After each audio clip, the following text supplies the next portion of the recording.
Bonjour tout le monde, ici Evelyne Mester, l'auteure du livre Mon enfant mon égal. Est-ce que, en tant que parent, on se doit de cacher nos émotions à nos enfants, notamment les émotions difficiles? On nous dit très souvent d'être très attentif aux émotions des enfants. Il y a énormément d'outils pour les accompagner et les accueillir. J'ai assisté à une conférence il y a quelques temps. Une personne lui posait la question dans l'assistance. Voilà, moi je me sens comme ci, comme ça. Quand mon gamin fait ça, est-ce que je dois lui dire? Et elle disait, ben non, surtout pas. On est l'exemple et du coup, nos émotions, il faut essayer, voilà, si on est en colère, de se radoucir, de pas trop le montrer, de prendre sur soi, de machin.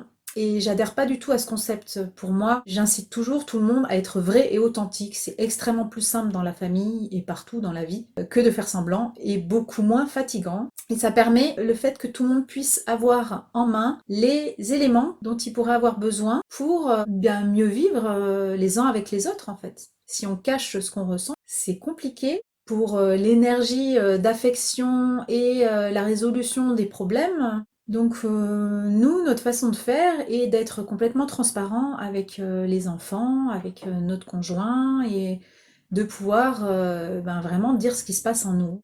Alors évidemment, la question se pose, est-ce qu'il ne faudrait pas protéger nos enfants de nos émotions difficiles parce qu'on pourrait leur faire peur?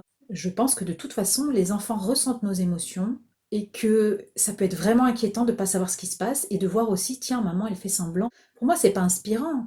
Si j'ai envie d'être à l'écoute de leurs émotions, mes enfants, je vois pas pourquoi je cacherais les miennes. J'ai traversé des choses difficiles ces derniers temps et ma fille a été d'une grande aide et d'un grand secours.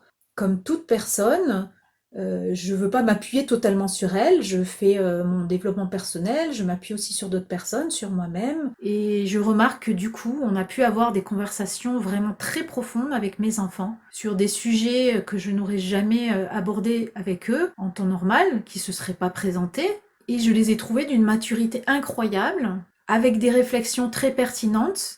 Et j'ai ressenti une espèce de joie, d'excitation de me dire je partage des choses vraiment très profondes avec mes enfants. Ça renforce les liens dans la famille et je trouve ça triste de me dire que souvent on met les parents d'un côté, les enfants de l'autre, il y a des secrets. Un enfant arrive et tout de suite les parents baissent le ton. Oh, faut pas qu'il entende ou on s'arrête de parler parce qu'il arrive. C'est vachement désagréable de ressentir ça, qu'on dérange en fait. Il peut arriver que votre enfant se mette à faire des cauchemars, à manger moins, être très énervé, et vous allez dire « Oh là, qu'est-ce qu'il a, qu'est-ce qu'il a ?» Vous pensez que ça n'a rien à voir avec votre problématique parce que vous en avez pas parlé. Mais souvent, c'est là que l'enfant le ressent et qu'il le manifeste de cette façon-là parce qu'il n'osera pas venir vers vous, vous dire Maman, papa, je sens qu'il y a un problème dans la famille et j'aimerais savoir ce que c'est. Il n'arrive pas forcément à mettre des mots comme ça dessus. Mais quand tout est clair, fluide, l'enfant aussi peut avoir des super idées, peut avoir la phrase qu'il faut qui va vous faire waouh, mon Dieu, il a dit ça, mais en fait ça me fait tellement de bien.